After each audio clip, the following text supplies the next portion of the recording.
So good evening all. We will start today's academic session. And today we are actually planning to discuss two cases of bleeding in neonate. We know that the lab diagnostic of a bleeding disorder is sometimes will be difficult. That is, sometimes even labs can go wrong uh, due to the sampling error or some other issues. Or even in rare bleeding disorders, we may not all the tests may not be available at your premises. So, and the follow-up of such babies are also going to be a problem. So we are presenting two such cases and a short discussion of that. And for that, we have our expert consultant pathologist, Dr. Raghi. I'm welcoming Dr. Raghi to the session. She is a consultant pathologist and director of Doctors Advanced Diagnostic at Thiruvananthapuram. Welcome, Raghi. And I am inviting Dr. Athul, first year DM resident, Government Medical College, Thiruvananthapuram, to present the cases.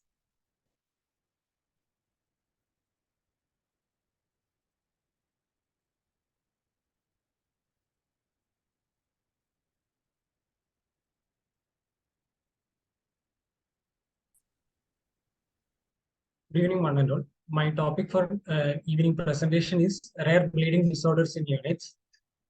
So throughout the session, I will first go through the outlook of bleeding disorders in units.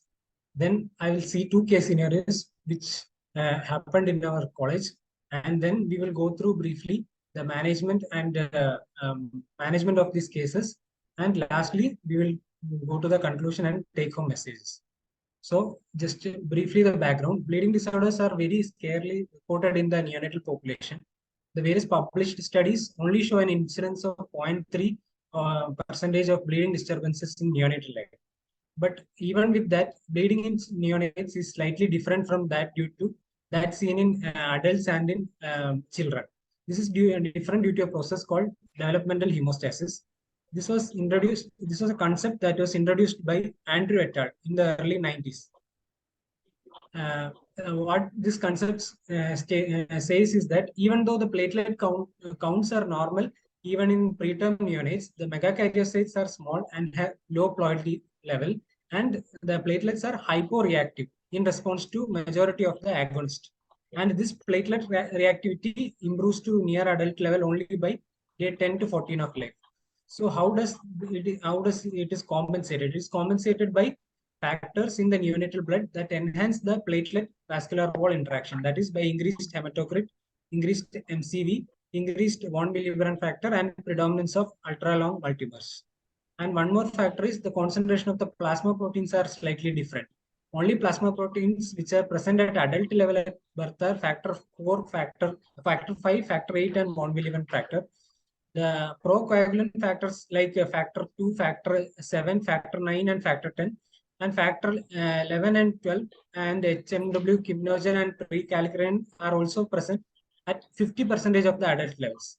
And to compensate for this, the anticoagulants like heparin, antithrombin, protein C, protein S are also low at birth. So this is a figure showing the developmental hemostasis. What occurs as a compensation for this is due to the lower level of the procoagulant proteins in neonates, the values of PT APTT are slightly prolonged in neonates compared to the adult range. So this can misconfuse us, and these are the laboratory range seen in the neonates. So in this you can see the PT and APTT having slightly higher values. So then we will go to the two case scenarios. First is a 2-day-old term AGA baby who was referred with complaints of multiple petechial and ecchymotic patches all over the body from day 1 of life.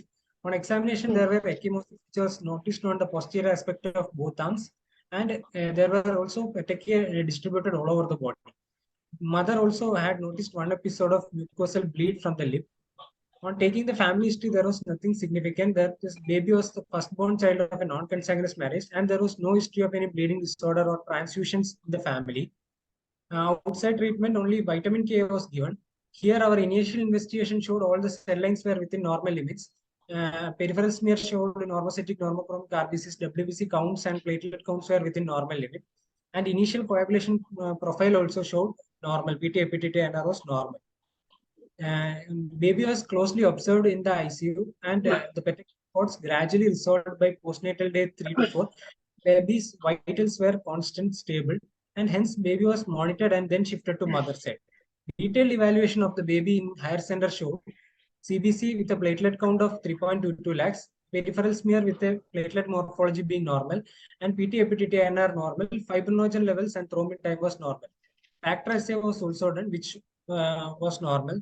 So hence, platelet function test, platelet function defects were suspected, and we did a platelet function analysis.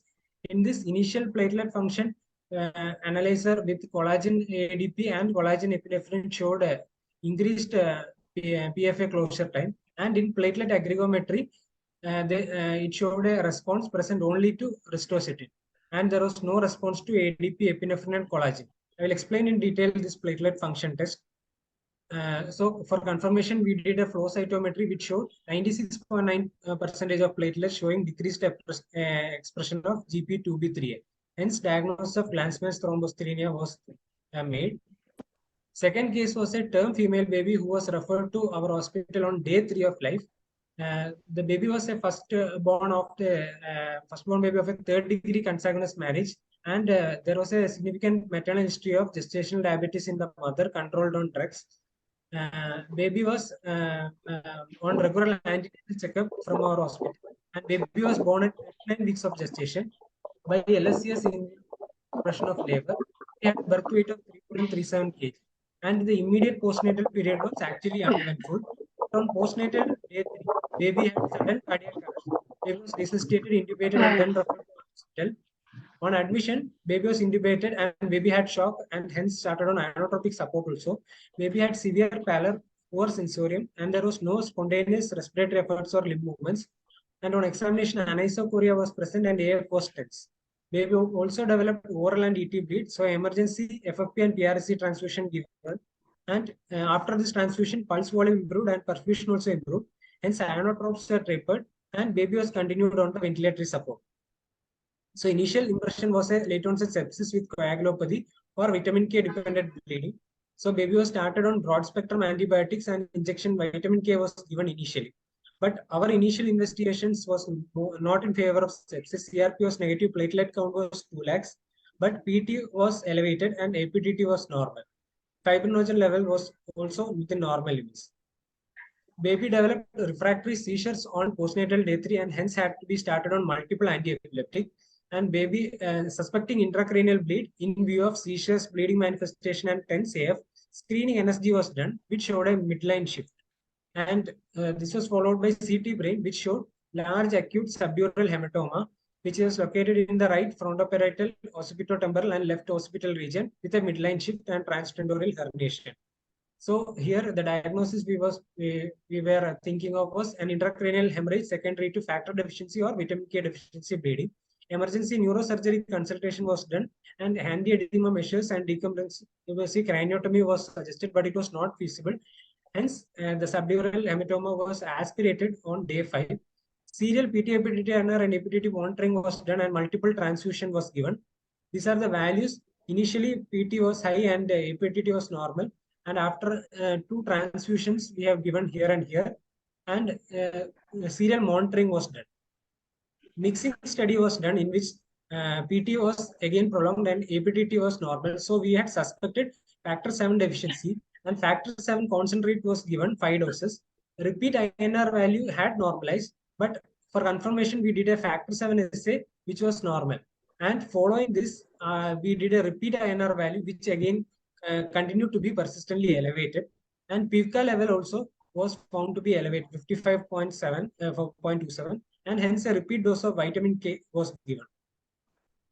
After this multiple transfusion and aspirations, baby gradually improved, anisocoria resolved, and there was spontaneous limb movements and eye movements. So baby was gradually weaned off from the ventilator and there was no further bleeding episodes and shifted to the mother's side on postnatal day 14. On day 28, the repeat testing was done and here it showed PT-NR value of 6. APT was also elevated. So further evaluation in a higher center showed coagulation study with elevated PT-NR mixing studies was normal, thrombin time was normal, fibrinogen level was normal, and factor assay was done. In this, all factors were within normal limits except factor 10. Factor 10 was low. So we did a genetic study also which showed a homozygous mutation in the factor 10 gene. So the diagnosis was confirmed as factor 10 deficiency. So here we have two cases. First is a case of a good-looking child with mucocutaneous bleed present, and second is a severe bleed, major intracranial bleed, ET and oral bleed. So through these two cases, we are going to see two different categories of bleeding disorders in newborns. One is inherited platelet function disorders, and next is inherited coagulation factor deficiencies. So before going to it, we should all know the basic biomechanics in which hemostasis is achieved by three steps: primary hemostasis, secondary hemostasis, and fibrinolytic systems. So primary hemostasis through vasoconstriction formed by platelet plug formation, and secondary hemostasis is through our various clotting factors, and lastly we have the fibrinolytic system which prevents the excessive blood clotting. So vasoconstriction, as we all know, occurs as a brief contraction of the blood vessel to decrease the blood flow, and it will restrict the blood loss. And platelet plug formation occurs through three steps: platelet adhesion, which is by the binding of the platelet to the subendothelial collagen, which is mediated by GP1B, 1 Willebrand complex, 1 Willebrand factor complex. Platelet activation, which is done through initiation of the formation of thromboxane A2 and through the release of various granule contents like ADP calcium. And lastly, platelet aggregation, which is facilitated through the receptor GP2B3A located on the surface of platelets. And secondary, we all know through the intrinsic and the extrinsic system, we will reinforce the platelet plug which is formed through fibrin. So once a neonate presents with a bleeding, we have to go through this pathway systematically, going from the first step to the last, that is from the platelet to the last step, to the factor 13, keeping in mind the variations that can develop in a neonate due to the process called developmental hemostasis, and ruling out other causes. So this we all know. In bleeding neonate, we will first we see whether the child is well or it's a sick neonate. If it is a well neonate, and then we see the platelet count, whether it is a normal platelet count or low platelet count. It can be thrombocytopenias, either bone marrow failure or autoimmune alloimmune thrombocytopenia. If it is a normal platelet count, it can be normal values of PT, APTT, and if you do a app test, if it is found a yellowish color, it is swallowed maternal blood. If PT, APTT is deranged and there is normal bleeding count, it can be hemorrhagic disease of newborn, and it can be von Willebrand disease in which PT is normal, APTT is only increased, and in this we will get low von Willebrand factor antigen levels as well as activity, and it can be hemophilias, or in which the PT, APTT can be PT is normal, APTT is prolonged, and it can be afibrinogenemia in which PT, APTT both are prolonged, or it can be platelet function disorders. Here we will discuss in detail the platelet function disorders. So the platelet function disorders, which can be further divided into defects of platelet vessel wall interaction, that is von Willebrand or Bernard-Suller syndrome. Von Willebrand factor due to deficiency of von Willebrand factor only, and Bernard-Suller, as we know, it is due to GP1B receptor deficiency. And second is the platelet-platelet interaction, which is Glanzmann's thrombocythemia, which is due to the deficiency of GP2B3A and congenital afibrinogenemia. And third one is the disorders of the platelet granules, which can be storage pool deficiency or Quebec platelet disorders. And next is the disorders of the platelet signal transduction. That is, there is a defect in the platelet and agonist interaction. Various agonists like collagen, ADP, thromboxane, there is effective interaction between platelet and this agonist. And last is the defects in cytoskeletal regulation. So these are the main thing which are put in circles. One is the Glanzmann's thrombocythemia, and next is the Bernard-Suller. So these are due to surface receptors. Next is the inside platelet, which are the granule deficiencies, which can be either dense granule deficiency, which is Hermansky-Pudlak syndrome and Chidiac-Higashi syndrome, or alpha granule deficiency like gray platelet syndrome. So this is just briefly dividing them into surface receptor deficiencies like Glanzmann's thrombocythemia, Bernard-Suller, and von Willebrand, and intracellular protein, which is dense granule and alpha granule deficiencies. So whenever an inherited platelet function disorder is suspected, there is a flowchart in which we should follow. Of a initial screening test will be bleeding time, but this is not usually practiced in neonates. Then the platelet function analyzer, followed by platelet aggregometry, then granule content and release assay, lastly flow cytometry. So we will come to one. Bleeding time in this test, what we do is BP cuff is tied and the pressure is inflated to 40 mm Hg. Then on the molar aspect of the arm with 3 lancets, consecutive pricks are given, and then the prick sites are wiped with filter paper and bleeding time is calculated. This is actually not routinely done in neonates, only done in adult and pediatric population. Then is the platelet function test, which is also known as platelet function analyzer. In this, the whole blood is taken and at high shear, the blood is exposed to either combination of collagen epinephrine or collagen ADP. And then we will measure the total platelet adhesion and aggregation time. And in this, the results are expressed in terms of PFA closure time. It is expressed in seconds. In platelet aggregometry, we take the platelet-rich plasma and then each separate agonist is added. Like collagen is added, ADP is added, testosterone is added. So separately these are added, and the clumping of platelets over time is measured. But at the same time, instruments are also there to measure the release of granule contents from the platelet. So the ability of the platelets to aggregate and their metabolic activity are assessed simultaneously. So this is the principle of the platelet aggregometry. Usually the platelet-rich plasma will have high optical density and it will poorly transmit the light because platelet will prevent the passage of light. But once the platelet has aggregated, there is a transmission of light and there will be a low optical density. So what we do is one substance that promotes the platelet activation and aggregation is added, and then we will calculate the change in the optical density over time. So if aggregation of platelets has happened, there will be a decrease in the optical density as the aggregated platelets will fall out of the path of light. This is what we are doing in the platelet aggregometry. So what are the various agonists which are added? Usually the agonists are added at 1/10 of the volume of the PRP, and agonists added are ADP, collagen, epinephrine, arachidonic acid, and ristocetin. This ristocetin is not a natural agonist, but it will stimulate platelet aggregation by stimulating the binding of 1 Willebrand factor to GP1B. So if we have correctly followed the pathway, we will be able to tell that in Bernard-Soulier syndrome, the platelet aggregation will be abnormal with ristocetin because ristocetin actually promotes GP1B, 1 Willebrand factor interaction. So GP1B is not here. So Bernard-Soulier platelet aggregatory will be absent. And in von Willebrand's disease also, platelet aggregation will be absent. But in other storage pool secretion defect and granule defect, we can see there is platelet aggregation is absent with ADP and collagen. And in cyclooxygenase and thromboxane synthase deficiency, there is absent platelet aggregation with arachidonic acid. And in Glanzmann's thrombocythemia, there is absent aggregation with all the agonist except ristocetin. In ristocetin only, there will be aggregation. And confirmation is by flow cytometry. So in flow cytometry, we will see the expression of the platelet surface receptors. So in Glanzmann's thrombocythemia, there will be decreased expression of the platelet surface receptor GP2B3A. Bernard-Soulier, there will be decreased expression of GP1B receptor, 1B9 receptor, and in collagen receptor deficiencies, there will be decreased surface receptor expression of GP4 or GP1A and 2A. So this is just summarizing what I have told again.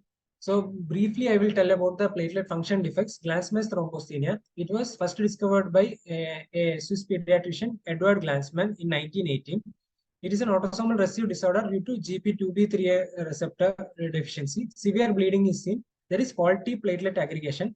In this, there is prolonged bleeding time, but a normal platelet count, and there is diminished clot retraction. So here we can see GP2B and GP2B3A. Since GP2B3A is present, platelet will be binding to the endothelium. But since GP2B3A is absent in Glanzmann thrombocythemia, there is no platelet aggregation happening, as we can see here. So platelets in peripheral smear will be normal size and morphology, but PFA closure times will be abnormal. And platelet aggregation studies will show aggregation with all agonists except ristosity. And next is the Bernard-Soulier syndrome. This is also autosomal recessive. Frequency is 1 in 1 million. There is severe thrombocytopenia with giant platelets. Prolonged bleeding time is seen in this also. And there is severe bleeding tendencies due to the defect of GP1B receptor on platelet surface. And due to this, there is defective GP1B von Willebrand factor interaction. So here we can see GP1B is present. So GP1B is absent, so platelet won't get adhered to the endothelial surface. But GP2B3 is there, so platelet aggregation can happen, but adhesion is absent. So platelet aggregation study will show absent restoration-induced platelet aggregation, but normal aggregation to all other platelets, all other agonists. Now, von Willebrand disease, this is the most common inherited bleeding disorder. This is caused by a deficiency or defect in von Willebrand factor, typically presents with mucosal bleeding, which can be epistaxis, EC bruising, or menorrhagia. There are three types. Type 1, which is the most common due to a quantitative defect in the platelet von Willebrand factor, and type 2 due to a qualitative defect, and type 3 is the most severe defect. Next is the dense granule deficiency, which are two Hermansky-Pudlak, which is an autosomal recessive disorder in which there is defective in the lysosomal storage. So defect is in the HPS gene, which codes for a complex that is required for the lysosomal related organelles. So there is a defect in the lysosomal storage. Usually patients presents with variable mucocutaneous bleeding and significant post-surgical bleeding. Usually there is a triad seen in this, that is oculocutaneous albinism, inflammatory bowel disorder, and progressive pulmonary fibrosis. In Chidiac syndrome, as we all know, there is a mutation in the Listis gene. So there is bleeding diathesis, which is mild to moderate. Usually seen other features are immunodeficiency, albinism, and neurological disorders. Patients usually die from lymphoproliferative disorders. And alpha-granulin deficiency, we have great platelet syndrome. This is also autosomal recessive. Mutation is in the NBEAL2 gene. There is macrothrombocytopenia. Bleeding that is mild to moderate. And in platelet aggregation, there is absent platelet aggregation with most agonists except ristosity. Other features which can be seen are splenomegaly and bone marrow fibrosis. So what is the grossly treatment of inherited platelet function disorders? There is a multidisciplinary approach which is seen. Initially, education should be given to the parents about the nature of the disease, and dental hygiene should be given to all the pediatric population. And for patients who are either carriers or who are actually having the disease, pre-conception genetic counseling should be given. So in case of minor bleeds, conservative management is given in the form of local pressures or packing with gauze or cauterization or with local sutures, or by using antifibrinolytic agents like tranexamic acid, or by using systemic hemostatic agents. Desmopressin can also be used for minor bleeds at a dose of 0.3 microgram per kg IV. This will increase the von Willebrand factor release and factor 8 release from the endothelium, and also increase the platelet adhesiveness and aggregation. In case of severe bleeds, platelet transfusion is the treatment of choice. But since these patients will require multiple transfusion, usually preferred is HLA matched single donor leukocyte depleted platelet concentrate. And patients receiving these repeated platelets should have periodic assessment of anti-HLA and specific platelet antibodies. Usually in the management of Glanzmann's thrombocythemia and Bernard-Soulier syndrome, especially those with severe mutation, usually a new factor, that is recombinant factor 7A is usually used. So it enhances the rate of thrombin generation on thrombin activated platelet surfaces. So it is always prudent to use this factor for the treatment or prophylaxis of bleeding in those with severe mutation or with absent platelet surface receptor expression.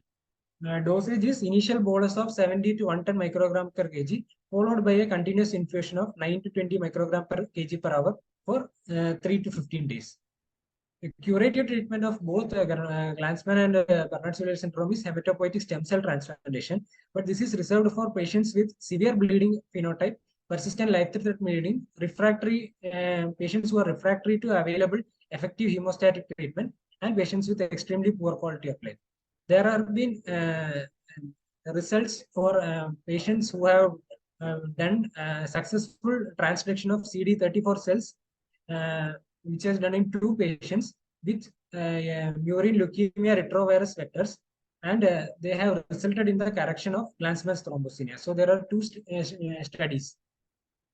Now coming to inherited coagulation factor deficiencies, usually hemophilia A and B constitutes to 90 to 95% of all the hemophilias, and remaining factors contribute to less than 5%. That is factor 2, 5, 7, 10, and 11 contributes to less than 5% of the total factor deficiencies.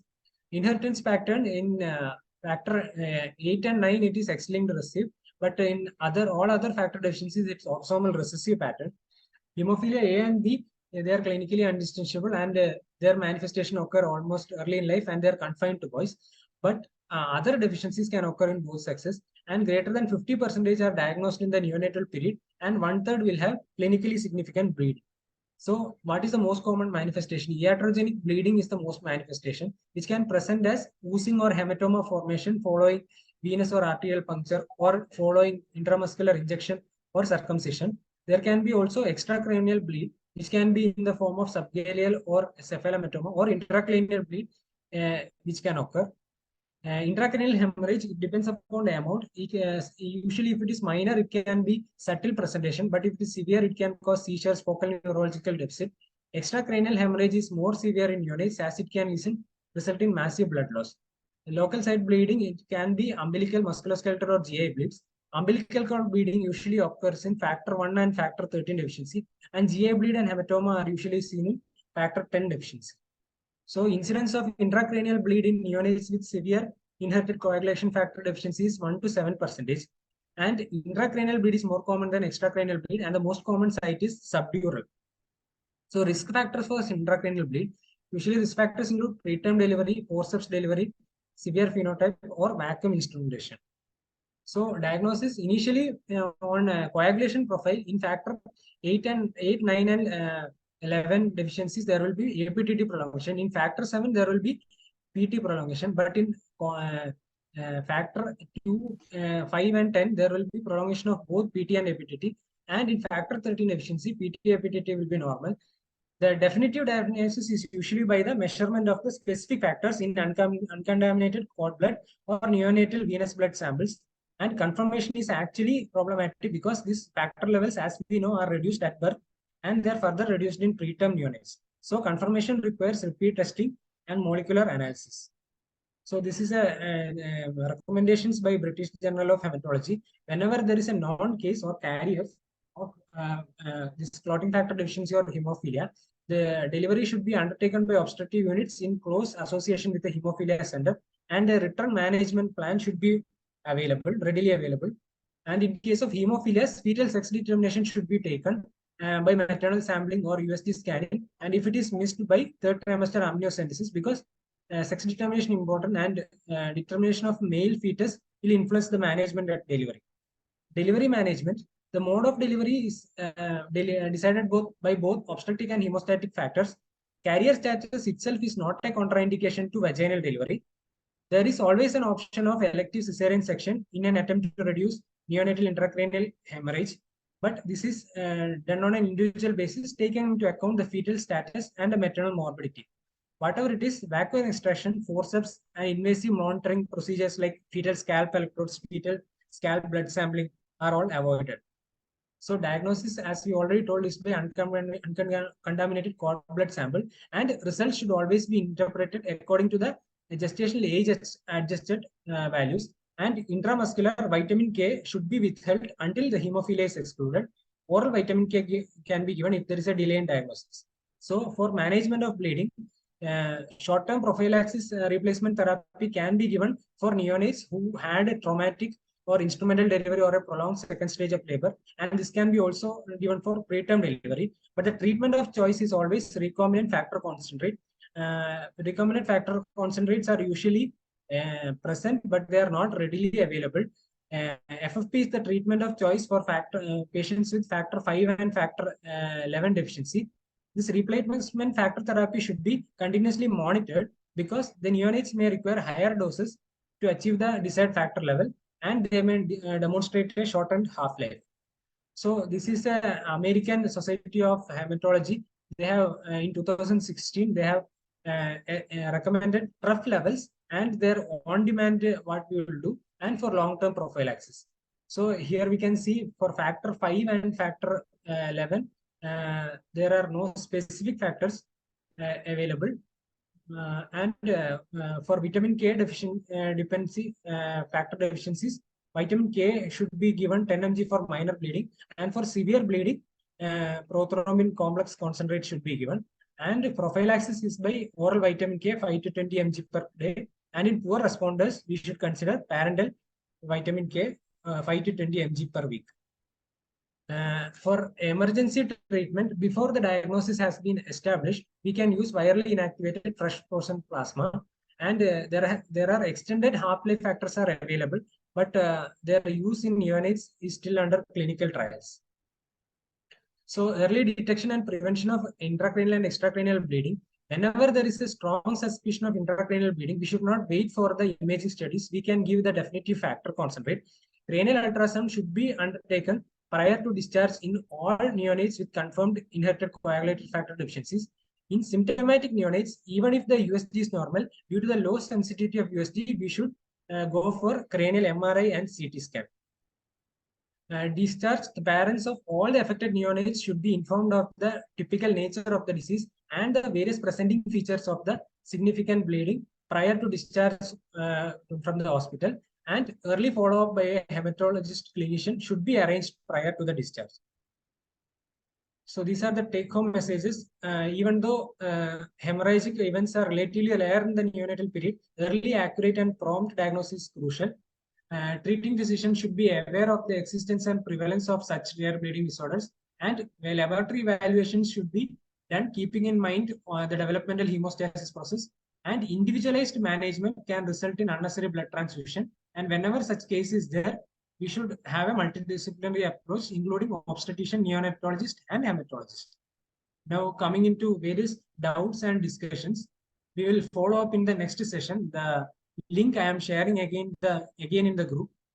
This session is ending, so we will start off with the discussion and doubts in the next session.